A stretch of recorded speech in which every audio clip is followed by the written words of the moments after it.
बॉलीवुड के सदी के महानायक धर्मेंद्र की जिंदगी और करियर ने हमेशा ही लोगों को प्रेरित किया है। फिल्मों की दुनिया में उनका नाम सुनते ही बड़े बड़े किरदार और यादगार डायलॉग्स दिमाग में घूमने लगते हैं। लेकिन अब उनके जीवन से जुड़ी एक और बात चर्चा में है, वो है उनकी संपत्ति। धर्मेंद्र ने अपनी जिंदगी में इतनी मेहनत और लगन से दौलत कमाई कि उनकी कुल प्रॉपर्टी का 400 करोड़ रुपए के आसपास बताया जा रहा है। उनकी कुल प्रॉपर्टी 400 से लगभग 400 करोड़ के आसपास बताई जा रही है। इसमें मुंबई और लोनावला में आलिशान बंगले, फार्म हाउस, व्यवसाय और लग्जरी कारें शामिल हैं। धर्मेंद्र की संपत्ति को लेकर सबसे बड़ा सवाल ये उठता है कि उनके निधन के बाद ये दौलत किसे मिलेगी। धर्मेंद्र की संपत्ति सिर्फ पैसों का खेल नहीं, बल्कि उनकी मेहनत और फिल्मों के प्रति उनके समर्पण का भी प्रतीक है। मुंबई के बंगले और लोनावला के फार्म हाउस में उनकी जिंदगी के अलग अलग रंग जो हैं वो देखने को मिल रहे हैं। इसके अलावा उनके व्यावसायिक निवेश और रेस्टोरेंट बिजनेस भी करोड़ों का आंकड़ा रखते हैं। ये संपत्ति उनकी मेहनत का नतीजा है और इसे लेकर हर कोई ये जानना चाहता है कि आखिर इसका हक किसे मिलेगा। मीडिया रिपोर्ट्स के मुताबिक कुल संपत्ति लगभग 400 करोड़ रुपए के आसपास है। धर्मेंद्र की पहली शादी प्रकाश कौर से हुई थी और उनके 4 बच्चे हैं। बाद में उन्होंने हेमा मालिनी से शादी की, जिनसे 2 बेटियां ईशा और अहाना हैं। हिंदू कानून के मुताबिक पहली पत्नी और उसके बच्चों को संपत्ति में प्राथमिक हक मिलता है। अगर धर्मेंद्र ने कोई वसीयत नहीं छोड़ी है तो ये संपत्ति 6 बच्चों के बीच बराबर बंट सकती है। दूसरी शादी की वैधता और हेमा मालिनी के हिस्से का सवाल इस पूरे मामले को और ज़्यादा जटिल बना देता है।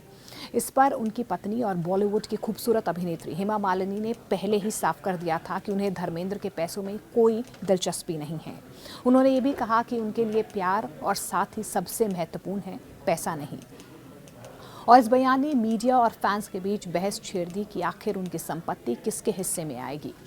धर्मेंद्र की पहली पत्नी प्रकाश कौर और उनके 4 बच्चे हैं, जबकि हेमा मालिनी के साथ उनकी 2 बेटियां हैं। और यही वजह है कि वसीयत और कानूनी नियम इस मामले में अहम भूमिका निभा रहे हैं।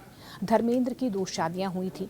प्रकाश कौर से उनके 4 बच्चे हैं, यानी कि 2 बेटे सनी देओल, बॉबी देओल और उनकी 2 बेटियां हैं। दूसरी पत्नी हेमा मालिनी से 2 बेटियां हैं, ईशा देओल और अहाना देओल। दावे ये हो रहे हैं कि अगर धर्मेंद्र ने वसीयत नहीं बनाई थी तो उनकी संपत्ति बराबर अधिकार, यानी कि जो 6 बच्चे हैं उनमें बंट जाएगी। 6 संतान यानी कि सनी, बॉबी, अजीता, विजेता, ईशा, अहाना संपत्ति की हिस्सेदार बनेंगी। लेकिन हेमा मालिनी के बारे में मामला थोड़ा सा यहाँ पर अलग नज़र आ रहा है। हालांकि हेमा मालिनी ने पहले ही ये कहीं ना कहीं साफ कर दिया है कि उन्हें धर्मेंद्र जी की प्रॉपर्टी में हिस्सा नहीं चाहिए, उन्हें सिर्फ धर्मेंद्र जी का साथ चाहिए था। देखिए, कानून के मुताबिक धर्मेंद्र ने अपनी पहली पत्नी प्रकाश कौर को तलाक नहीं दिया था। ऐसे में धर्मेंद्र हेमा की शादी को कानूनन वैधता नहीं मिल सकती, यानी कि कानूनन वैध जो हेमा मालिनी और धर्मेंद्र की शादी को नहीं माना गया।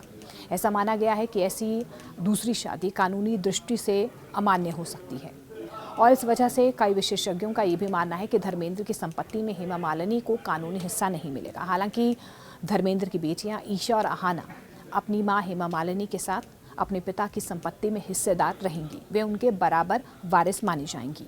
इस पूरे मामले में साफ साफ कहना सही होगा कि धर्मेंद्र की संपत्ति की मुकम्मल जो विरासत है उनके 6 बच्चों में बटी हुई नजर आ रही है और उनके हिस्से तय होने तक समाज, मीडिया और परिवार में अटकलों के बीच संवेदनशीलता और सम्मान बनाए रखना भी बेहद ज़रूरी है।